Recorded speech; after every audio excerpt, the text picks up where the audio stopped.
Hi, my name is Randi House, and welcome. And welcome to another wonderful day of rise and shine. Who are you? Hi, Miss Randi. I'm a narrator. Sometimes you hear my voice in a movie, an audio book, or in this case, Rise and Shine. Oh, the narrator. Yeah, of course. You're actually pretty important when writing or reading stories, but next time, please don't interrupt me. My apologies. Please carry on. Because I don't want to be known as a guy that just interrupts when people are trying to talk. Are you finished? Absolutely. Perfect. Like I was saying, I'm so excited to share all about narrative stories with you guys today. A narrative is basically a story that's told in full detail. Narrative stories can either be fiction or nonfiction. Fiction stories are not real. These stories are simply make-believe.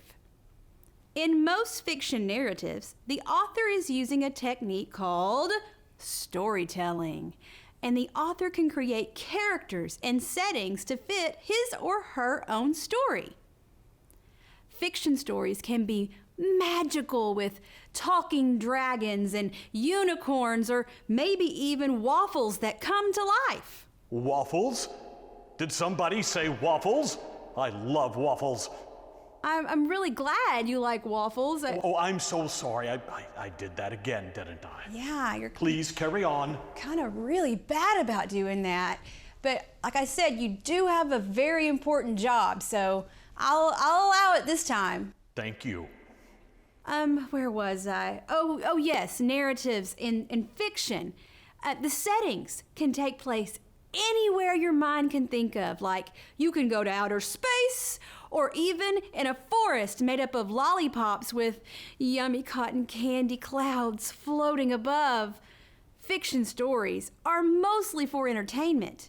They make us laugh or whisk us away to far-off lands. They can be silly and they can be strange. Now, nonfiction stories are real life. These are written to share facts. They can be about real people and historical events. And the settings are real places. The author's purpose is to share a story about what really happened. We read nonfiction narratives to learn more about people and places or events. In both fiction and nonfiction stories, however, the role of the narrator is very important. Why, I'm a narrator. Yes, we've established that. You are a narrator. Yes, I narrate stories, but we already went into that. Yes. Do you prefer fiction or nonfiction stories? I prefer stories about waffles now that you mention it. Talking waffles with maple syrup rivers. Keep going. And a little butter raft that floats down in the middle. Oh, with blueberries on top. I kind of want to read that book. Me waffle? too. You need to write that book. A waffle in a syrup river floating on a butter raft? Yes. Fantastic. Narrator, you kind of got it going on there. That would definitely be a fiction story, though, since waffles can't come to life, and I've never seen a river of syrup before. But I definitely would want to read that book if I just knew where you were.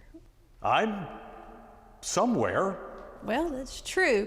Like I was saying, the narrator has a very important job.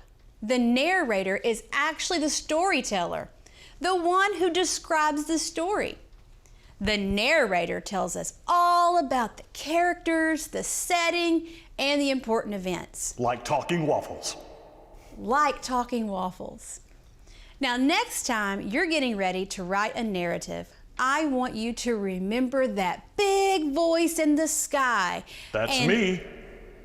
Use your narrator voice to share your stories. You're pretty good.